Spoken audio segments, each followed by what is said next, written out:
Good evening mga ka-idol, kay gutom man ang inyong inahan. Mamainit sa agud ta. Ug salamat ti ay sa akong mga star sender.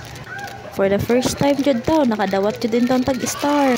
Kung pwede lang kuhiton ng star sa langit na. Hurot na siguro akong kuhit ba. Ayaw, saon man nagkalimang star sa Facebook ang importante. Huwag maning kamot sa ata. Pabaga lang utag na nga ni. Kung sa Tagalog pa, maraming salamat talaga sa lahat ng mga nag-send sa akin ng star. Buong pusong pasasalamat po talaga. For the first time po talaga kahit kasi simula ko pa lang. Pero sinusuportaan nyo na po ako from the beginning.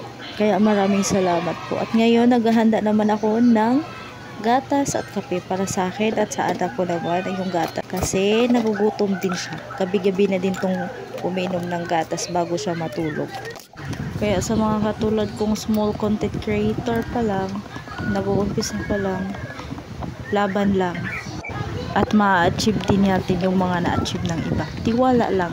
Kung kaya nila, kaya din natin. Kaya sipagan lang natin ang pag-upload, pag-follow, at pag-engage. Kaya wag mamili ng ipa-follow. Wag mamimili ng susuportaan. Dahil tayo-tayo lang din na magtutulungan. Kaya ito na nga, binigay ko na sa anak ko at ako na naman ay magkakape.